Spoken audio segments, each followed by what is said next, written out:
Sara provided a bio for me. She has served the United Church of Canada as Reconciliation and Indigenous Justice Animator since 2015. Prior to that, she worked for 16 years as an educator and communicator for the ecumenical agency KAIROS and taught history. She is a Newfoundlander, raised in Corner Brook territory. Sara, you can give the name of the territory you were raised in. Qalipu M'ikmaq. Thank you very much. And shaped by her family's almost 300-year history in Northwestern Bonavista Bay, part of the territorial traditional lands of the Beothuk. Sara holds a PhD in history from York University and in her spare time cooks, gardens, and watches birds. She is married to Kelly, who is the librarian, and she lives in Toronto. Sara, welcome.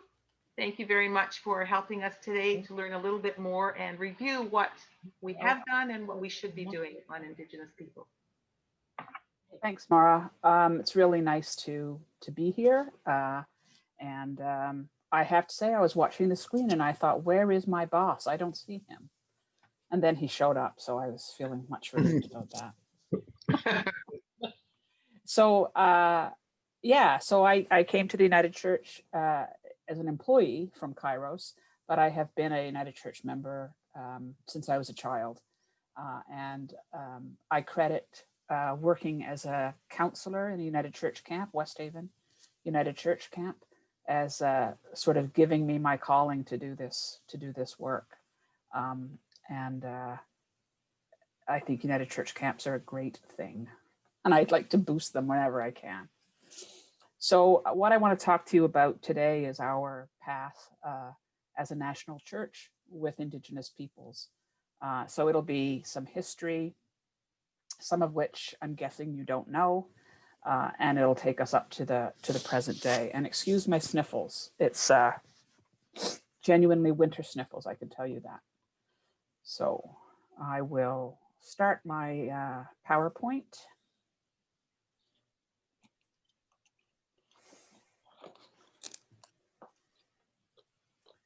And just give me a moment.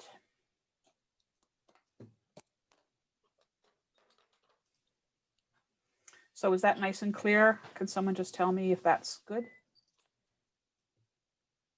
Yep, looks great. Yes, yes. Looks great. Okay, thank you.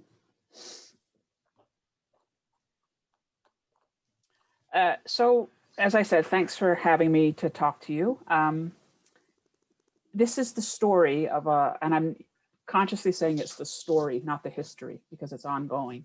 This is the story of a long relationship between Indigenous and non-Indigenous peoples in the church, which is now entering new territory within which we all need to find our place. And that includes us as those of us who are non-Indigenous.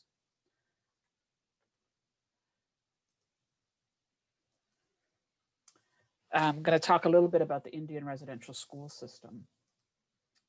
As you know, the United Church played a key role in Canada's Indian residential school system, which attempted to assimilate around 150,000 First Nations, Métis, and Inuit children. In the 19th century, the Methodist and Presbyterian churches explicitly supported the goals of assimilation and Christianization of Indigenous children. And when they came together with other churches in 1925 to form the United Church of Canada, the new church carried on that commitment. The first United Church residential school, the Mount Elgin Industrial Institute near Oneida, opened in 1851. So you could say that was the beginning of the relationship. It was operated by the Wesleyan Methodist Society until Church Union, when it was taken over by the new United Church's Board of Missions. And it was an industrial school, so it offered basic education, but it also offered training in what we would call trades, although people would not have been certified in those trades. And the church ran another 14 schools across the country. And you can see them there, primarily in the West. And I'm just going to run you through a couple of slides that show you all the schools so that you have some awareness of them. So those are our schools. At any point in time, the number in operation was, I think the highest that were operating all at the same time was 13. That was in 1927. And the lowest number we operated at any time was 4 in 1966. So the United Church is responsible through these schools for what happened to about 10% of all Indigenous children in the residential school system. And as you know, it's not a benign story.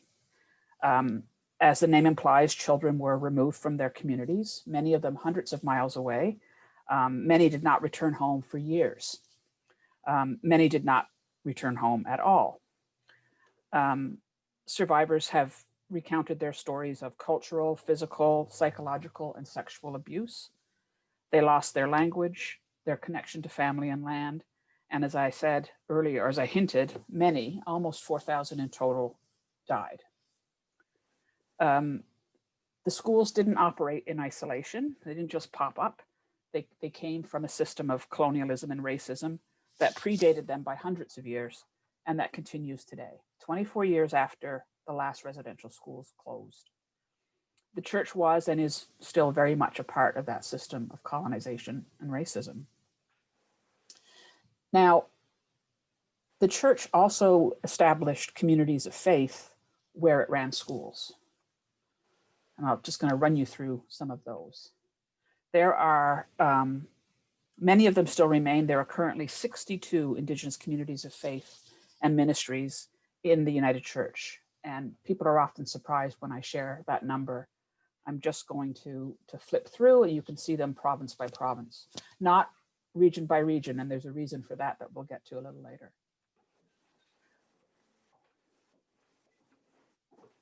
So a large number in BC, a large number in Manitoba, and a very large number in Ontario. 2 in Quebec.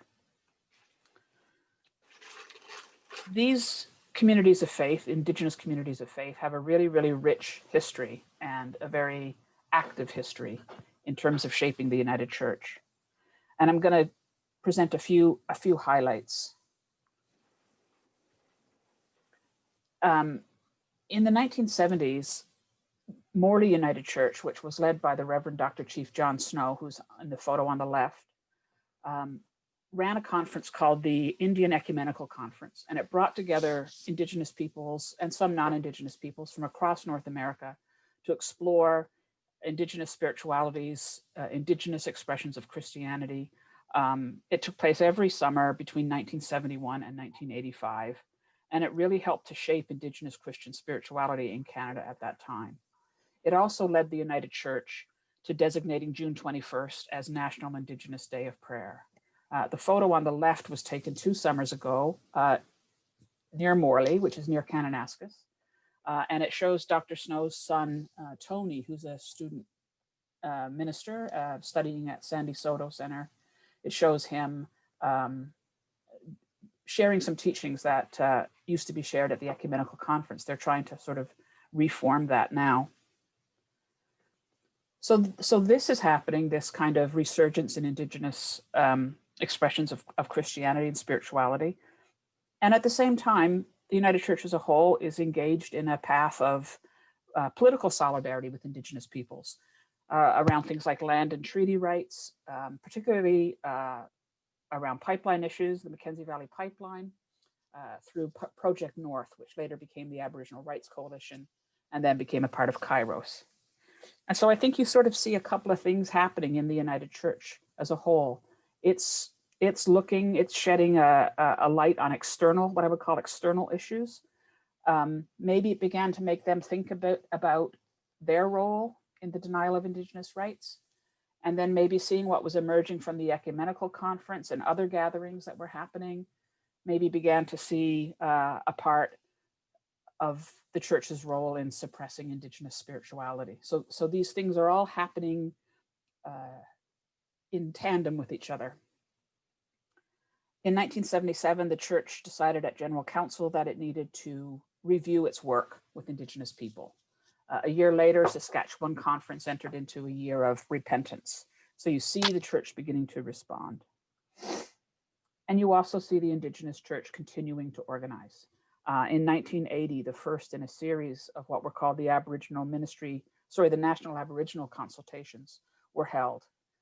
They were a very important part of the church defining itself and calling the church as a whole to account. The 1980s saw a focus also on Indigenous theological education with the establishment of three really important locations.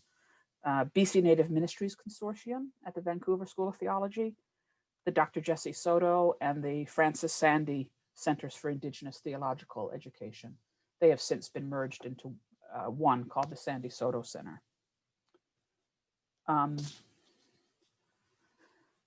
The woman on the left is ALBERTA Billy, and the man on the right is the Very Reverend Bob Smith, former moderator.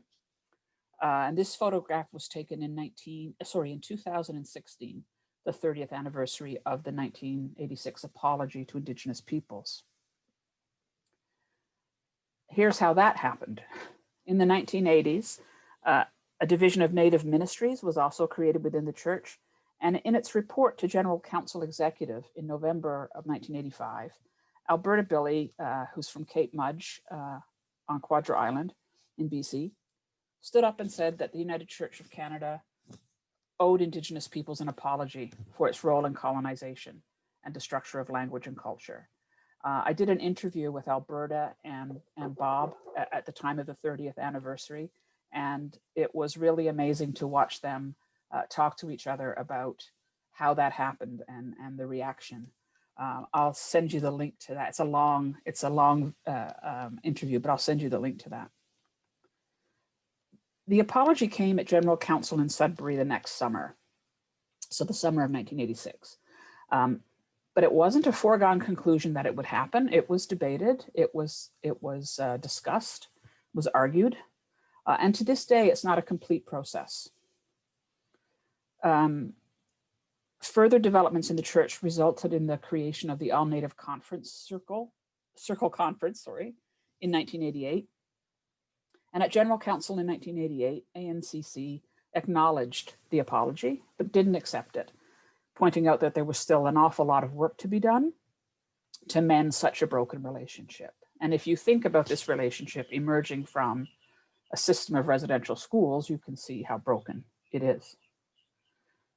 So ANCC represented all of those Indigenous communities of faith that are on the map in Alberta, Saskatchewan, and Manitoba, along with some in Ontario and Quebec. The BC communities of faith decided to stay with BC Yukon Conference, and some of the Ontario or Quebec congregations also stayed within their conferences, but then they also continued to network together as Ontario, Quebec. So that was really the structure of the church from the 1980s, late 1980s through to about 2009. People often don't understand that there were those differences. They often thought it was just All Native Circle Conference. That was the entire Indigenous church. In 2009, the three bodies came together and formed the Aboriginal Ministries Council, which was really another step towards them defining themselves as a self-determining church. Back to the church as a whole, our Indigenous solidarity work continued. This included advocating for Indigenous self-determination during the constitutional crisis of the late 1980s, making submissions to things like the Royal Commission on Aboriginal Peoples in 1993, and participating in ecumenical and other campaigns for Aboriginal and treaty rights, particularly a lot of work actually being done around Mi'kmaq fishing rights on the East Coast around the time of Burnt Church. And as this was happening, the United Church of Canada was finally challenged on its role in residential schools in a way that it could no longer ignore. This is Port ALBERNI Residential School. This picture was taken in the 60s. It's the main hall, and you can see the girls on one side and the boys on another.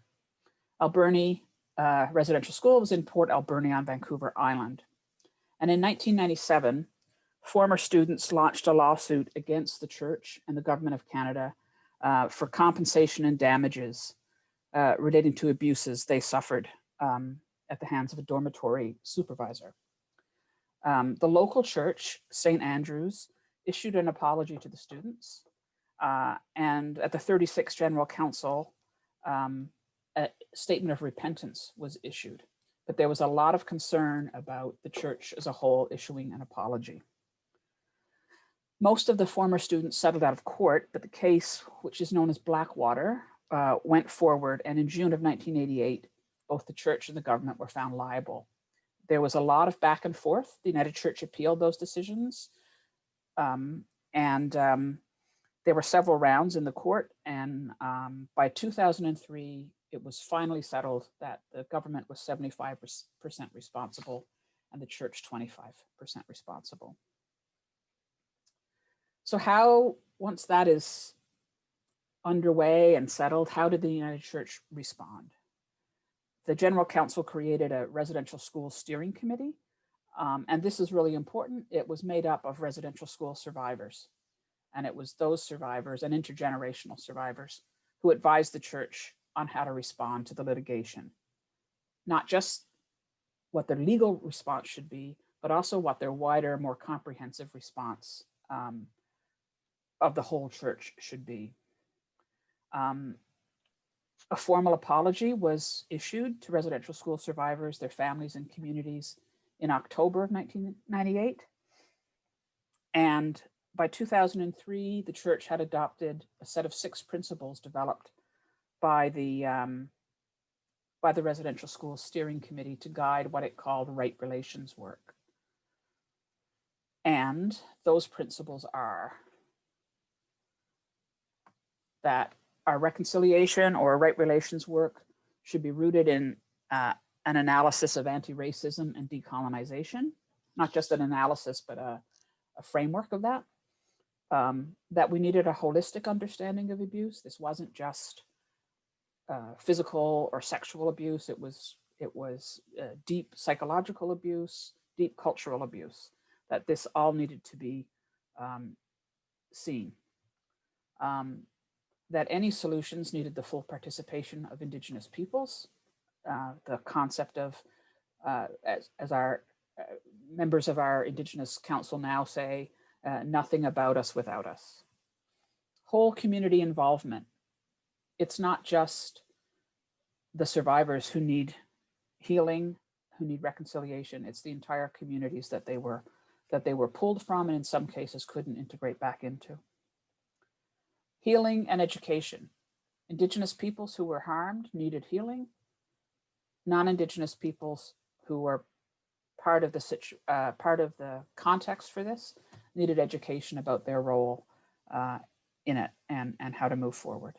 And that moving forward was important. They needed to work together towards right relationship. It wasn't just about compensating for something that happened in the past. It's about building for something different in the future. Throughout this time, lawsuits were piling up. David McDonald, who did a lot of work early on in the lawsuit, physically described it to me once when I was interviewing him about it. He said, I went into the lawyer's office and they were just piled up. I don't think you can see me, but he just sort of raised his hands up and up and up in the air to show that there were thousands of these cases. And they were being received by other churches as well, Anglicans, Presbyterians, and the Roman Catholic orders, as well as the government. And these churches, the Canadian government, the national Indigenous organizations, a representative group of survivors, began negotiating for a comprehensive settlement. And the negotiations did not go well for a long time. But in May of 2006, the Indian Residential School Settlement Agreement was reached.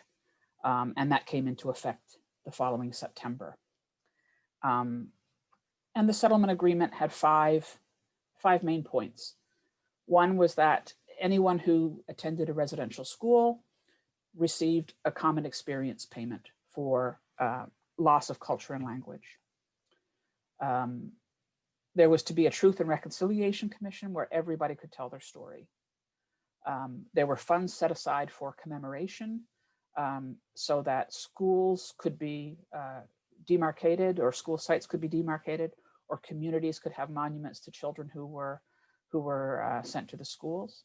There was to be a national healing fund. And then there was to be an independent assessment process. This is the panel that assessed the really severe cases of physical, sexual, psychological abuse and assigned compensation amounts. So there were some very positive things in the settlement agreement, things that survivors wanted. And there were things in it that did not go as well. But it was at least, I've heard survivors say, it was at least we were taken seriously. And it's important to note that it never would have happened without survivors. I don't think this would have happened without the churches and the government being sued. The apologies wouldn't have happened without Indigenous people speaking up, either the church apologies or the government apology. So it's important to name that agency, and it's also important to name the resistance of the United Church and other churches at points in the process, denying the depth of our responsibility. But it's a process, right? It's a learning process, a relationship building process, and a taking responsibility or an atonement process. And part of that process was the creation of what we call the Living into Right Relations Network that was built as an effort between Indigenous and non-Indigenous peoples to work together towards reconciliation. And this included education, participation in TRC events, and relationship building. One of the really important pieces that went along with the Living into Right Relations Network was the building of a network of people in the United Church who, if survivors wanted them there, would participate in their IAP, independent assessment process hearing.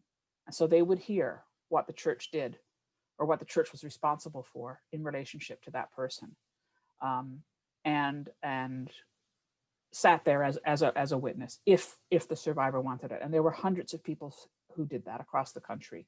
And I think it's a testament to what you have to put into reconciliation at times.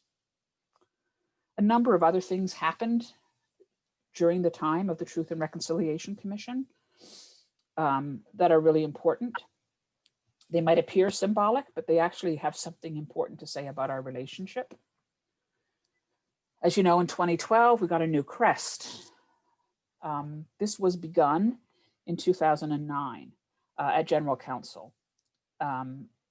There was a motion to acknowledge the presence and spirituality of Indigenous peoples as a significant component to the basis of union, and a recognition that they had always been a part of the United Church. And so there was language that was written into the manual that reflects that, and also to reflect that the direction was given to create this CREST. So again, it was about expressing the long-term presence of Indigenous peoples in the church and acknowledging with respect their spirituality. So 3 years later, General Council approved the new CREST, which includes the colors of the 4 directions and the Mohawk language phrase for all my relations, another way of saying that all may be one. At the same time, the chair of the Aboriginal Ministries Council and the moderator signed a covenant acknowledging the need for an ongoing relationship, rejecting historical attitudes and affirming the commitment to moving forward in right relations. So again, you see this push towards deal with the past, build a new future, build something different. The church also renounced theological frameworks for colonization, such as the doctrine of discovery, and publicly affirmed expressions of Indigenous spirituality. So, in response to the final report of the Truth and Reconciliation Commission, the church adopted the UN declarations on the rights of Indigenous peoples as the framework for reconciliation. We did that in 2016. This is the meat of where we are right now and what are the next steps we can take. It has implications for all that we do as a church, not the least of which is how we're structured. So, you know, it affects decisions we might make on investments. It affects decisions we might make on advocacy. And it affects how we're organized. So at the 42nd General Council, when the church decided it would move to a 3-court model, the Indigenous church once again stood up and said, wait, the rest of this church has made this decision without them.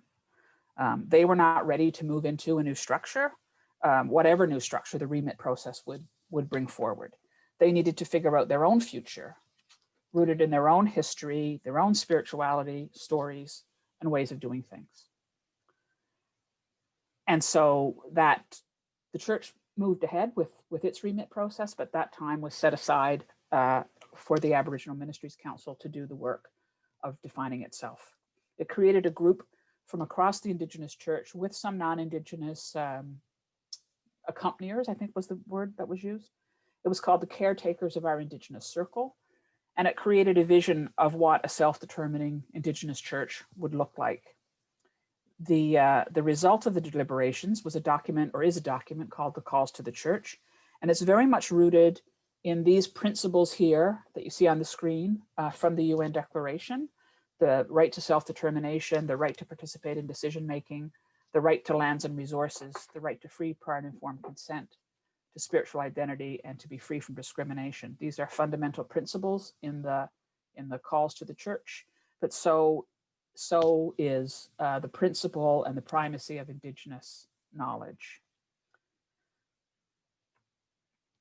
And the Calls to the Church articulated 9 main points: that the church, Indigenous church, should have its own office of vocation within the office of vocation, and that it would be responsible for the accompaniment and oversight of Indigenous ministry formation. So it would have responsibility for Indigenous ministry from the beginning and all the way through one's life in ministry. That it would take care of placements in Indigenous communities of faith, that there would be an Indigenous testator. Anyone who is working in an Indigenous community of faith, whether they're Indigenous or not, has to have achieved this, has to show this competency in terms of working with Indigenous communities of faith. That there would be a national Indigenous church organization or spiritual organization.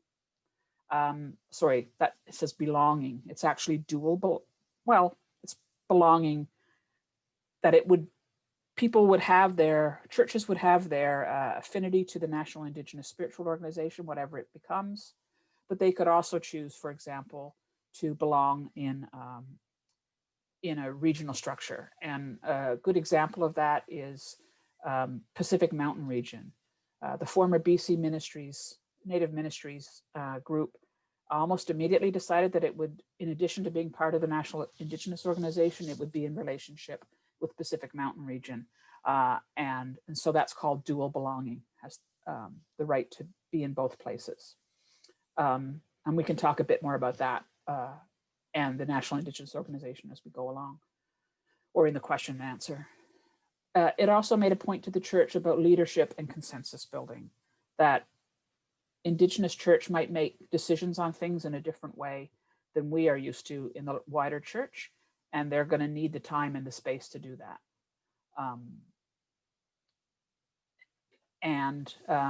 There needed to be sustainable support for Indigenous communities of faith. And that raises the question of what is a just way to seek a sustainable source of funding for Indigenous communities of faith in the context of a decolonizing church. And it also, this last point was very new to the Indigenous church, spoke to the inclusion of Two-Spirit LGBTQ plus peoples. That really is a growing edge, I would say, for the Indigenous church, and we're beginning to work on that. So this document underwent wide consultation and was accepted as the plan for the church at National Indigenous Spiritual Gathering in 2019, and then later confirmed by General Council. So this is the National Indigenous Council. It includes leadership from across the country and includes youth leadership. There was also a National Elders Council created. The Indigenous Council is the decision-making body. The Elders Council, unfortunately, I don't have a picture of them because elders are always too busy and I couldn't get them all in one place. But the National Elders Council is an advisory body, willing to advise anybody from the church who is seeking it. So the council, the Elders Council, currently mapping out their future, their structure, trying to get it in place. And the rest of us, I think, are learning bit by bit how to journey alongside in genuine partnership. Because it really is, you know, the two-row wampum idea of the two canoes, or the two boats going down the river. I sort of feel like this is a good analogy for what we're trying to do in this new structure. So where are we? That's the question. We're at a place, as a church at least, where we really have the opportunity to envision a new kind of church, what it means to be a reconciled church. Questions that we are now exploring include these, that there are others as well, but how will we be in relationship? I think everyone has to have that conversation. How will we address the question of resources, including questions of reparative justice and land return? These are questions that we are getting asked all the time. And the commitment that we just made last month about becoming an anti-racist church, how will that affect this relationship, and how will that be affected by the relationship we have had and will continue to have? So those, I think, are questions for you to consider as a community of faith. We're also at a place nationally where there's some serious reconciliation fatigue, particularly in light of the continuing racism and violence directed at Indigenous peoples, continuing water advisories and inadequate housing in Indigenous communities, and continued ignorance of treaty and Indigenous rights. So we need to continue to advocate in those areas. We need to not give up that history of advocacy that we've always had as the United Church. And we need to continue to work on the calls to action from the Truth and Reconciliation Commission that have been directly given to us. These are just three that we're really working on right now. Government adoption of the UN Declaration. New legislation is going to be introduced next month about that. And we're taking a look at it to see if it's what we think the government needs, or there are things that we could do to strengthen it.